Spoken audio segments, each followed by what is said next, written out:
Hello students, my name is Qazi Khadiruddin. I am the lecturer of Maulana Azad College. Today we will be discuss here the chapter number 3rd B, elasticity of demand, and its points, your methods of measuring elasticity, price elasticity of demand.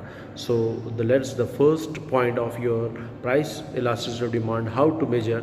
There are to be 3 different types of measurement methods of measurements given your book.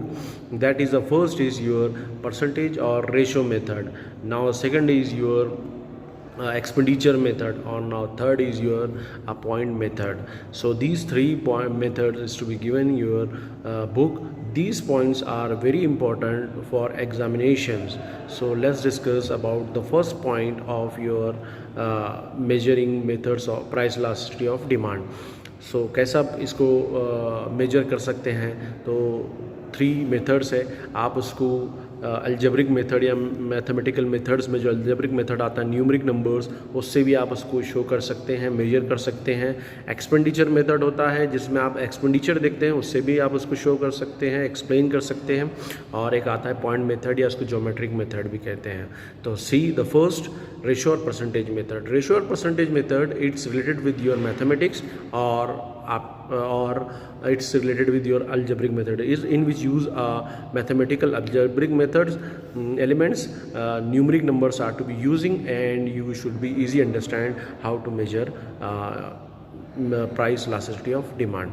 So the number is given in your book, the price and the quantity of demand is given in your also book. So percentage of your quantity of demand will be change your a percentage of a price, means percentage change करती है आपकी quantity of demand का आपके percentage price को. जैसा कि दिए हुआ देखिए, you should see your 25 rupees price है, तो केजी आप सिर्फ ओनली 10 केजी शुगर की करते हैं. यानी प्राइस अगर आपकी क्वांटिटी अगर ज़्यादा है, 10 केजीज़ है, तो प्राइस है आपकी 20 रुपीज़. और जैसे ही आपकी क्वांटिटी ऑफ डिमांड आप डिक्रीज़ करते हैं, 9 करते हैं, एक जो है 1 केजी जो है तो आप डिक्रीज़ करते हैं, तो प्राइस उसमें हाई हो जाती है. यानी प्राइस हाई होने पे आप 1 केजी डिक्रीज़ कर रहे हैं. You should be decreasing the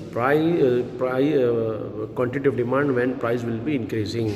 ये इसमें बताया गया है न्यूमरिक नंबर्स को यूज़ करके. कि देखिए, जहाँ से 20 रुपीज़ से 25 रुपीज़ हो रही है, तो 5 रुपीज़ का चेंजेस आ रहा है. That changes, that percentage change your quantity of demand. तो आप देखेंगे क्वांटिटी ऑफ डिमांड के अंदर भी 10 से 9 पे आ जा रहा है. यानी इसके अंदर 10 और 9 के अंदर एक डिफरेंस है 1 रुपीज़ 1 केजीज़ का. तो that 1 is your a changing point. तो आपको पता चला कि 1 केजी चेंजेस आ रहा है. That point it's call as your measuring point of your ratio method. Ratio से आप ये पता कर सकते हैं कि कितने रुपीज़ और कितने केजीज़ के अंदर ये चेंजेस आए हैं. Okay, now see let's the second point is your total expenditure method. Total expenditure method means your all the expenditure of beforeing and aftering making of or producing of the goods. यानी जितने भी आपके expenditure होते हैं product बनाने से पहले और प्रोडक्ट कंप्लीट होने से के बाद में, तो दैट्स एक्सपेंडिचर. और इंक्लूडिंग प्राइस जो बनती है आपकी, ये सारों को मिलके बनता है एक्सपेंडिचर मेथड. तो देखिए, इसके अंदर 3 टाइप के जो है, तो there are to be 3 symbols in given, means 3 types को आप इसको समझ सकते हैं. एक पोजीशन के अंदर आप देखेंगे कि ये यूनिटरी पोजीशन होती है. प्राइस लिटिल बिट चेंज होती है, तो उसका जितनी प्राइस चेंज हो रही है उतनी ही क्या हो रही है, डिमांड यानी 50% चेंज हो रही है. प्राइस नीचे डाउन आ रही है तो 50% इंक्रीज़ हो रही है. तो एक ये शो करता है आपका एक्सपेंडिचर मेथड के प्राइस का इफ़ेक्ट बहुत ज़्यादा पड़ता है. कि अगर आपकी एक्सपेंडिचर के अंदर ज़्यादा बढ़ोतरी होती है तो प्राइस आपका हाई होगा, तो डिमांड कम हो जाती है.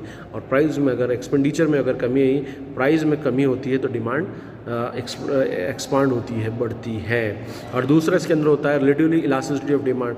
Just little bit falls in a price when your demand of quantity will be change in 100%. Means थोड़ा सा प्राइस गिरता है, लेकिन उसका इफेक्ट डबल हो जाता है.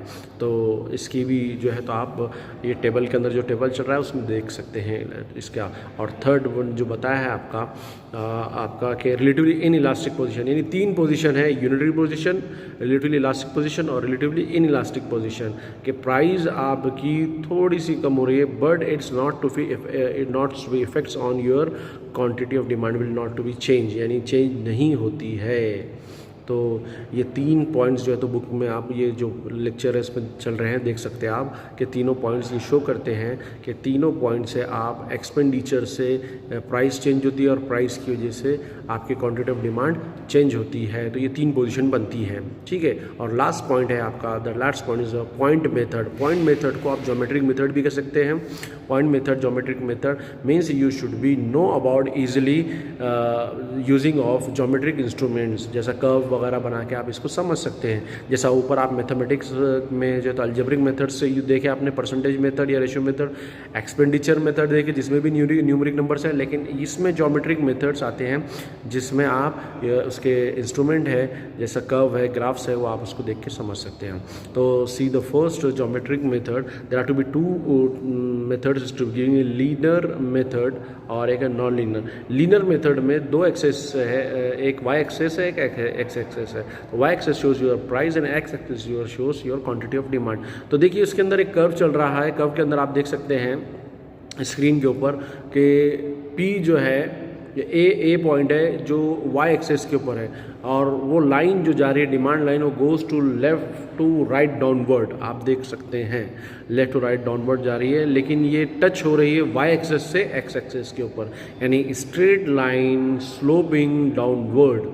That's is called as a linear curve demand curve. Linear demand curve कहते हैं इसको कि left to right Y axis से स्ट्रेट जाती है नीचे तक, और कहीं पर भी सेंटर में कहीं पर भी इसका जो है रेक्टेंगल शेप चेंज नहीं होता है, या इसका कहीं पर भी शेप चेंज कर्व का पॉइंट पे नहीं होता है। जैसे इसमें price will be changing and quantity will also changing, तो ऐसा कर्व बनता है, इसको कहते हैं लीनियर कर्व। नॉन लीनियर के अंदर सेम है लेकिन प्राइस और क्वांटिटी सेम कांस्टेंट होती है, फिर भी प्राइस बढ़ती है और प्राइस की वजह से डिमांड कम ज़्यादा होती है। और जहाँ पे बीच में आप देखेंगे पी और क्यू की लाइन जहाँ पे टच हो रही है, यानी क्वांटिटी और प्राइस अनचेंजेबल है। लीनियर में चेंज हो रही है तो अप एंड डाउन हो रहा है, लेकिन नॉन लीनियर के अंदर प्राइस और क्वांटिटी अनचेंज है, आप देख सकते हैं। तो इसका जो सेंटर पॉइंट है उस सेंटर पॉइंट के अंदर ये राउंड शेप में जो है लेफ़्ट टू राइट अपवर्ड हो रही है, ठीक है। तो आई होप ये तीनों पॉइंट आपको समझ में आ गए होंगे।